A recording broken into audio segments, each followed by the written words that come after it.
अभी मैं जो क्वेश्चंस इससे पहले मैंने एज का क्वेश्चंस करवाया था, अब मैं आपको मिक्सर्स का क्वेश्चंस करवाऊंगा। एक कॉन्सेप्ट और बचा है जिसको हम लोग बोलते हैं एलिगेशन। एलिगेशन भी एक कॉन्सेप्ट होता ही है। तो अभी मैंने रेशियो मेथड बता दिया, रेशियो को मर्ज करना बता दिया, एक अगला बताऊंगा मैं आप लोगों को एलिगेशन। इसके बाद हम लोगों को अर्थमेटिक मैथ्स के लिए जितने भी टूल्स है टूल्स को जान जाएंगे, उसके बाद कोई भी क्वेश्चंस को इजीली कर सकते हैं। देखिए क्वेश्चंस क्या है। देखिए क्वेश्चंस है two vessels.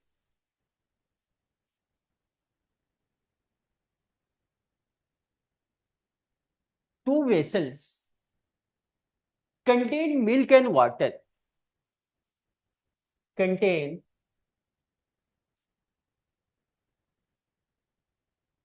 milk and water.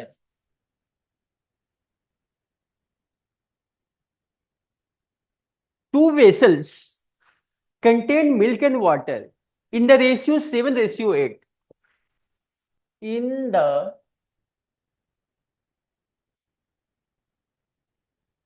ratio, in the ratio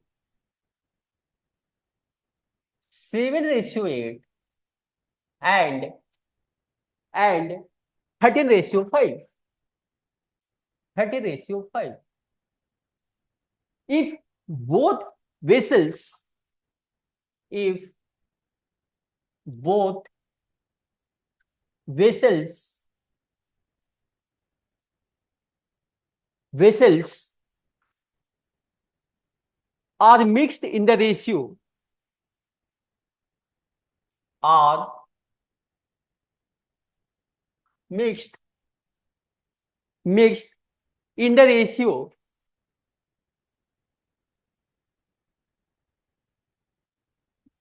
in the ratio 1:1, 1:1. Find the ratio of, find the ratio of milk and water,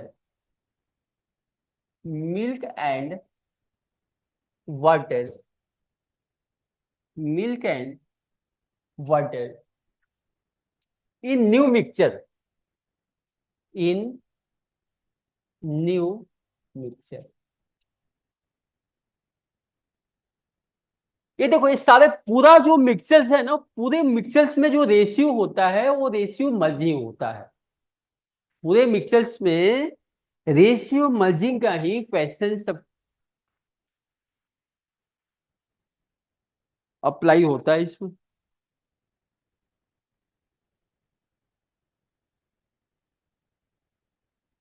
हाँ जी, देखो मैं एक क्वेश्चन शुरू करता हूँ, इसके बाद आप लोग इजीली बना लोगे। तो देखिए,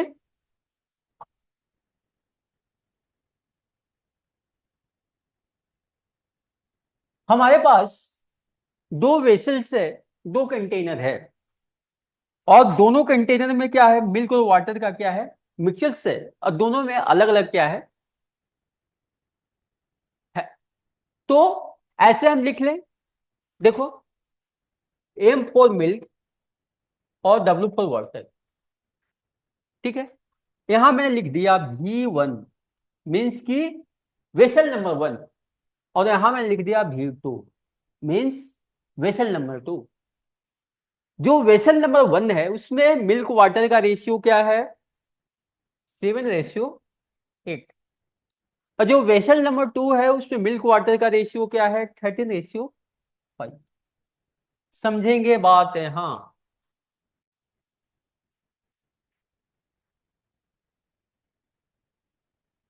ठीक है, अगर मैं पूछूं कि सर ऐसा आप कर सकते हो, अगर मैं पूछूं कि जो वेसल्स है, वेसल्स के अंदर मिक्सचर है और उसमें मिल्क एंड वाटर है, तो इसकी अपनी क्या होगा, इसकी अपनी वॉल्यूम होगी। अगर मैं पूछूं कि जो वेसल नंबर 1 है, इसकी वॉल्यूम क्या है, इसकी कैपेसिटी क्या है, ठीक है, तो क्या बोलोगे कि सर जो मिल्क का जो अमाउंट होगा, जो वाटर का अमाउंट होगा, दोनों को जो ऐड कर दो, उससे हमको जो वेसल्स है, उस वेसल्स की क्या होगी, वॉल्यूम मिल जाएगी। सर ये उस क्वेश्चन फ्रैक्शन में होगा ना? हाँ देखिए, नहीं फैक्ट अभी मैं बताता हूं।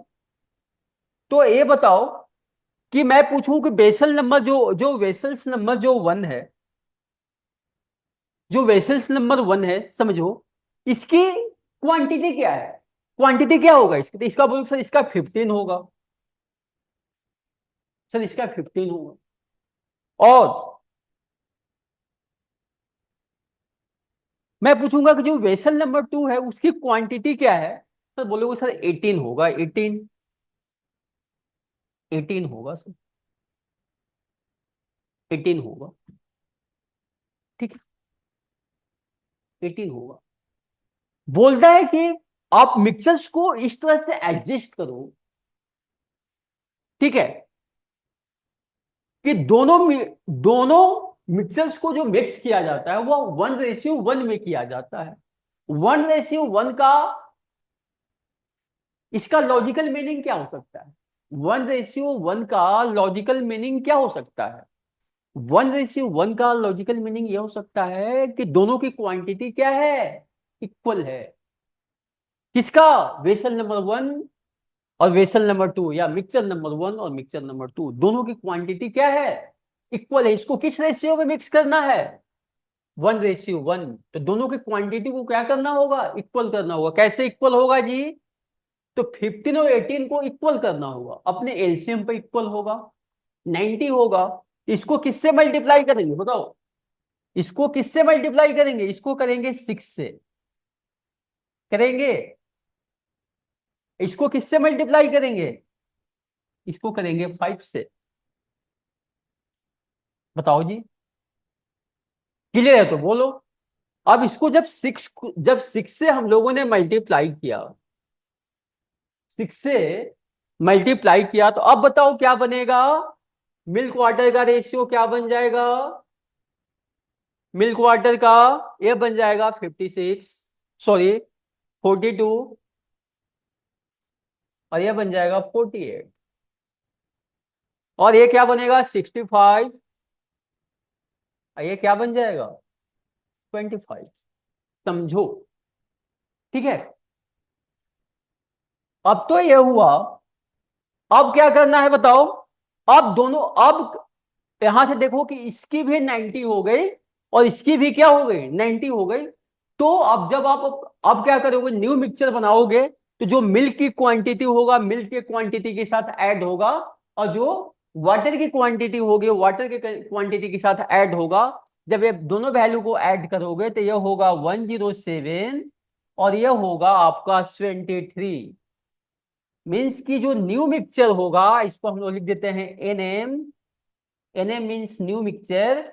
न्यू मिक्सचर्स में मिल्क वाटर की जो रेशियो होगा वो 107:23 होगा। क्लियर है तो बताओ जी। सर एक बार वहां से बताना 15 और 18 के बाद से। हाँ 15 कहां से? अच्छा 15 और 18 के बाद से, ठीक है। हम्म।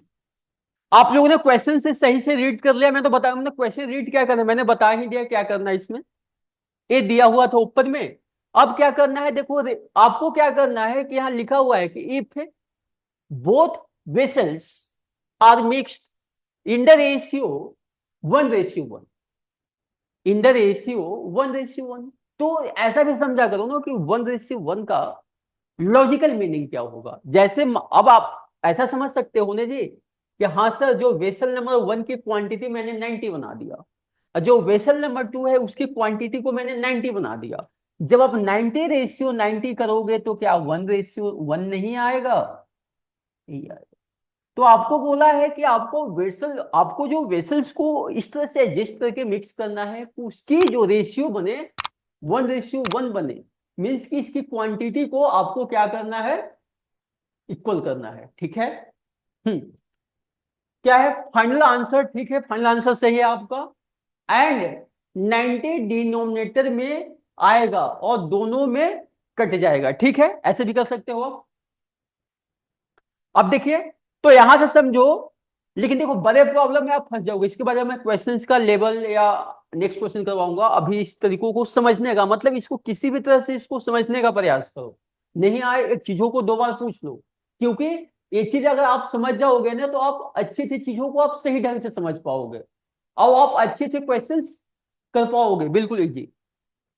ठीक है। हाँ तो देखिए, तो मैंने यहाँ क्या किया, 7:15 लिखने का कॉन्सेप्ट समझ में आ गया, इसकी क्वांटिटी को बताया मैंने, तो ये हो गया 15, इसकी क्वांटिटी हो गई 18। अब दोनों वेसल्स की क्वांटिटी को इक्वल करना है, मींस कि 15 और 18 को इक्वल करना है। तो 15 और 18, या जो इक्वल होने का तरीका ये है कि अगर अगर किसी भी वैल्यू को हमको इक्वल करना है तो वो अपने जो लोवेस्ट कॉमन मल्टीपल मींस के डेट मींस कि अपने एलसीएम पर क्या होगा, इक्वल होगा। इसका एलसीएम क्या होगा, 90। तो हम लोग दोनों को क्या करेंगे, 90 बनाएंगे। तो 90 बनाने के लिए हमको वेसल्स नंबर 1 को 6 से मल्टीप्लाई करना पड़ेगा, तभी तो 15 इंटू 6 90 होगा। और वेसल नंबर 2 को 5 से मल्टीप्लाई करना पड़ेगा। ठीक है। जब मैंने क्या किया, वेसल्स नंबर 6 को, सॉरी, वेसल्स नंबर 1 को 6 से मल्टीप्लाई किया। तो 6 से मल्टीप्लाई किया तो इसका मतलब मैंने रेशियो को मल्टीप्लाई किया, तो जो रेशियो को जो कंपोनेंट होगा वो भी 6 से मल्टीप्लाई होगा। तो 7 इंटू 6 42, 8 इंटू 6 48, और इसको मैंने 5 से मल्टीप्लाई किया। तो 13 इंटू 5 65, और 5 इंटू 5 25। अब क्या, अब हमको बनाना क्या है, न्यू मिक्सचर। तो मिल्क की क्वांटिटी को, क्योंकि जैसा बोला वैसा मैंने उसको मिक्स कर दिया। अब क्या करेंगे, न्यू मिक्सचर्स में मिल्क की क्वांटिटी को मिल्क की क्वांटिटी के साथ ऐड करेंगे, और वाटर की क्वांटिटी को वाटर की क्वांटिटी के साथ ऐड करेंगे। तो यहाँ 42 और 65 को ऐड करोगे तो 107 बनेगा रेशियो। 48 25 को ऐड करोगे तो क्या बनेगा, 73। तो इसका जो फाइनल जो राइट आंसर होगा 107:73। यहां तक बताओ, यहां तक क्लियर है तो बोलो आप लोग। इसके बाद मैं नेक्स्ट क्वेश्चन करवाऊंगा, तो नेक्स्ट क्वेश्चन में आपको पता चल पाएगा कि कैसे करोगे। बताओ जी,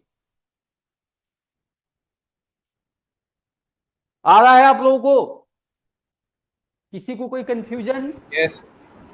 हाँ बोलो, मतलब क्लियर है, नेक्स्ट क्वेश्चन की तरफ चलूं मैं? हाँ सर। हाँ तो ठीक है, आगे नेक्स्ट क्वेश्चन आप लोग खुद से भी ट्राई कीजिएगा, मैं लिख देता हूं सबसे पहले। किसी को अगर कुछ भी डाउट है तो बेसिक आराम से उसको सही ढंग से पूछ सकता है उसको। चलिए,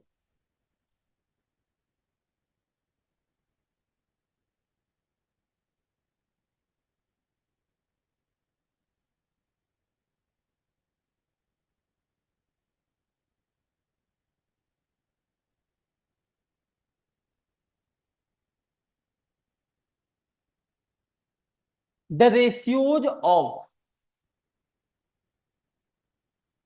copper to zinc, copper to zinc, the ratios of copper to zinc in alloy A and B.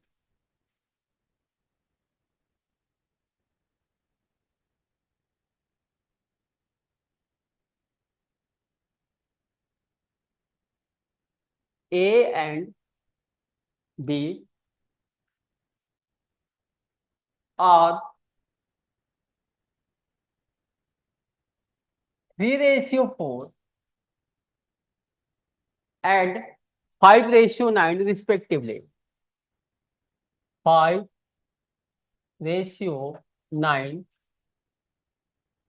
respectively.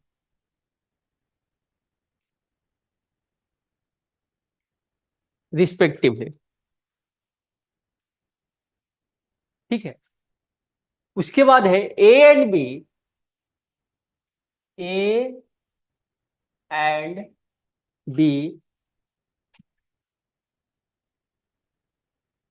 are taken. A and B are taken are taken in the ratio, in the ratio 2:3, 2:3, and melted, melted melted to form melted to form melted to form a new alloy C. Alloy C. What is the ratio of copper to zinc?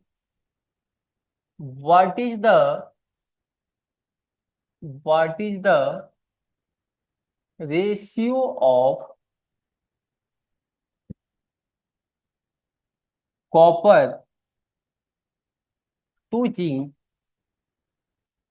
Copper to zinc in C. ठीक है, option भी दे देता हूं आप लोगों को, करके देखिएगा आप लोग। 27 रेशियो 43, 8 रेशियो 13 और 3 रेशियो 5 और 9 रेशियो 11। देखिए आप लोग, ट्राई कीजिए कैसे करेंगे। एक बार क्वेश्चंस को मैं फिर से रीड कर देता हूं। The ratios of copper to zinc in alloy A and B are 3:4 and 5:9 respectively. A and B are taken in the ratio 2:3 and melted to form a new alloy C. What is the ratio of copper to zinc in C? In C.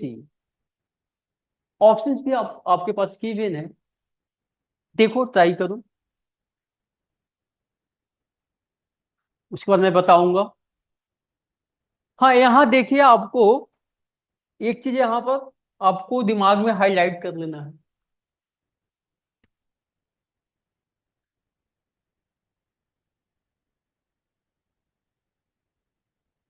क्या split clear है?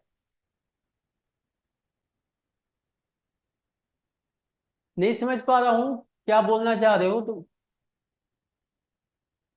हाँ, वो तो clear है। क्या query है आपकी?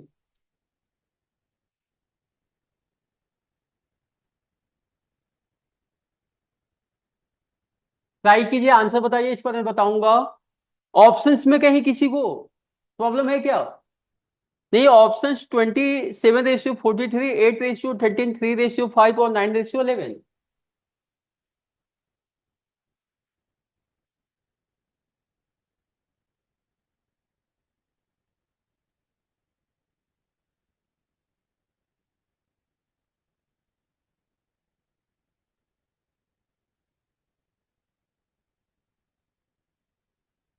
किसी का कुछ आंसर आया, कर पाओगे क्या लगता है आप लोग को?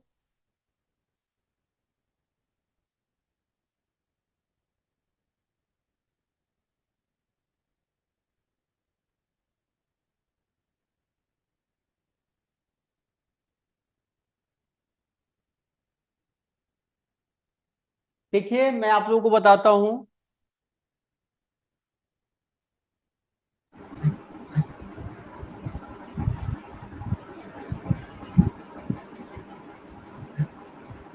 हम्म। सर 27:43। हो सकता है, मे भी देख लेते हैं, मे भी सही ही आया हो। तो देखिए कैसे कैसे करते हैं। हमारे पास क्या है, कॉपर और जिंक। तो आप लोग पीसीएम से हो तो कॉपर जिंक में आओ, किसी को कोई समस्या नहीं होगा। Cu मीन्स कॉपर और Zn means zinc. LOA number A, यहां लिख लेते हैं ए। थोड़ा सा और इसको आगे कर लेते हैं हम लोग।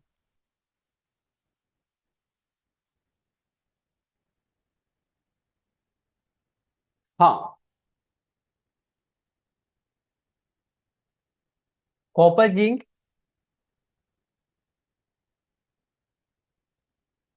कितना है, 5 रेशियो, सॉरी 3:4। बी कितना है, 5:1। सबसे पहले कुछ नहीं करना है आपको, सबसे पहले आपको क्वांटिटी पे फोकस करना है। ठीक है, ठीक है, डिनोमिनेटर में 14 कॉमन होगा जो कट जाएगा। ठीक है, अब देखो यहां क्या होगा, 7, और यहां क्या होगा, 14। ठीक है, इसकी क्वांटिटी लिख दी मैंने, इसकी क्वांटिटी लिख दिया। अब देखो सबसे पहले क्या करना है, इसको क्वांटिटी को किस रेशियो में लेना है, 2:3 में लेना है। तो सबसे पहले क्या करना है, दोनों की क्वांटिटी को, मतलब दोनों जो एलोय है इसकी क्वांटिटी को इक्वल करना है। इक्वल करोगे तो इसको किससे मल्टीप्लाई करोगे जी, 2 से, तभी तो 14 बनेगा। तो ये तो आपका 2 से मल्टीप्लाई हो गया। अब क्या हो गया, दोनों की क्वांटिटी क्या हो गई इक्वल हो गया। अब अब इसको क्या लेना है, किस रेशियो में लेना है, ए और बी को 2:3 में लेना है। तो इसको किससे मल्टीप्लाई करेंगे, 2 से, इसको किससे मल्टीप्लाई करेंगे, 3 से। क्लियर है तो बोलो, इसको करेंगे 2 से, और इसको किससे करेंगे, इसको करेंगे 3 से। तो यहां भी ऐसे कर सकते हो कि या 2 से हो गया या 3 से हो गया।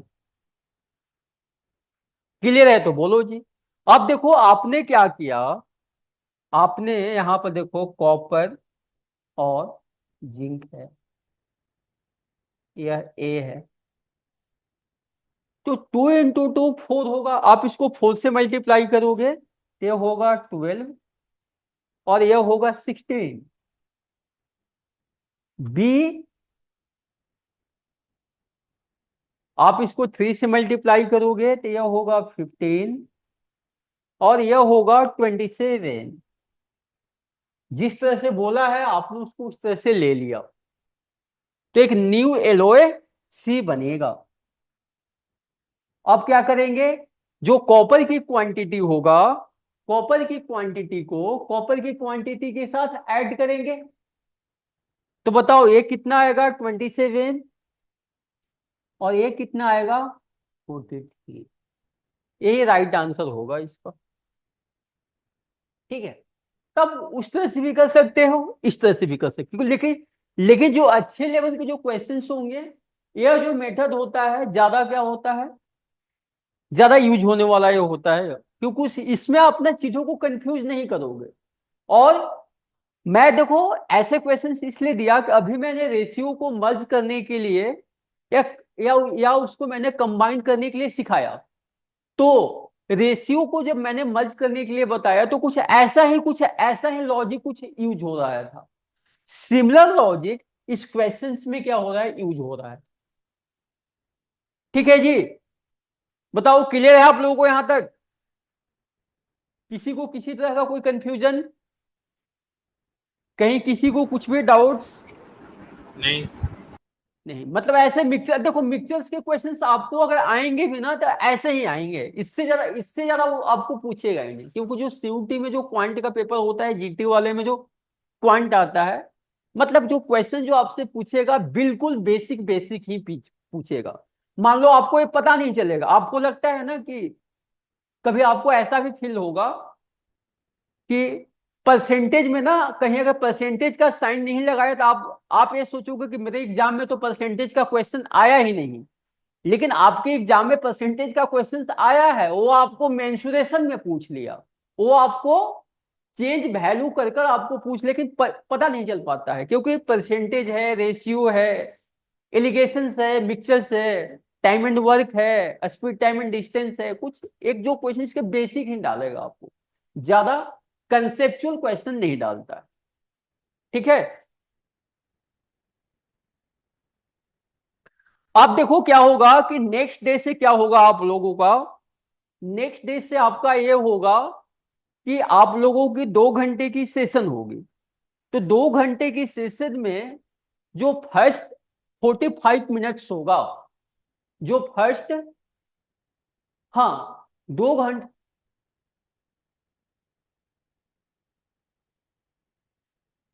नहीं, इससे हाई नहीं आएगा।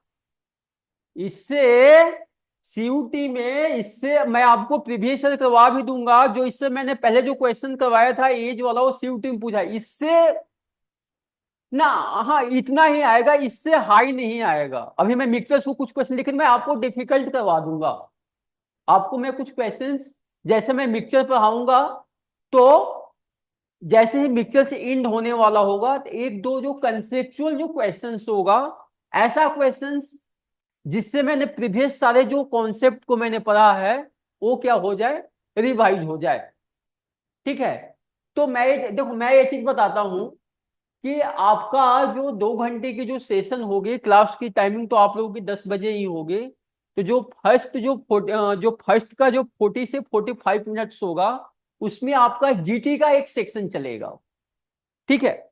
उसके बाद आप लोगों को लगभग 10 to 15 मिनट्स का इंटरवल दिया जाएगा। उसके बाद जो आपके डोमेन सब्जेक्ट है, वो डोमेन सब्जेक्ट को फिर क्लास को कंटिन्यू किया जाएगा। तो नेक्स्ट डे से क्लास का शेड्यूल यही होगा। उसके बाद जैसे मान लो कि मैं कुछ भी पढ़ाता हूं आपको, तो आप लोगों को जो रेगुलर हैंड आउट दिया जाएगा, चाहे डोमेन में जो सब्जेक्ट पढ़ा दिया जाए। जैसे मान लो कि आज जीटी में मैंने क्वांट में उठा लिया, तो कभी डोमेन में मैंने फिजिक्स लगा दी, कभी केमिस्ट्री लगा दिया, और कभी मैथ्स लगा दिया। और मैथ्स में भी आपको मतलब ऐसे ऐसे चीजों को मैं ये देखो, मैं ये मान के चलता हूं कि आप लोगों ने सारे चीज को बिल्कुल पढ़ रखा है। अब मान लो कि मैथ्स का एक टॉपिक है डिफरेंशियल इक्वेशन, तो मैं ये चीज दिखाऊंगा कि हाँ, सीयूटी में जो 2 या 3 साल से जो सीयूटी का जो एग्जाम्स हो रहा है, उसमें डिफरेंशियल इक्वेशंस के कैसे कैसे क्वेश्चंस आए हैं।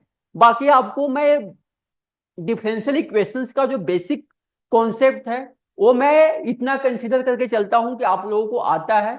ऐसे भी आप लोग पीसीएम बैकग्राउंड से हो, तो सीयूटी का एग्जाम बिल्कुल आपके लिए इजी होगा। और स्ट्रगल उनको करना पड़ता है जो साइंस से अलग स्ट्रीम के होते हैं, तब उनको मैथ्स में प्रॉब्लम होती है। आप लोगों को कोई प्रॉब्लम नहीं होने वाला है। तो ठीक है, आज की सेशन को हम लोग एंड यही करते हैं। It's not a game, it's a rich thing.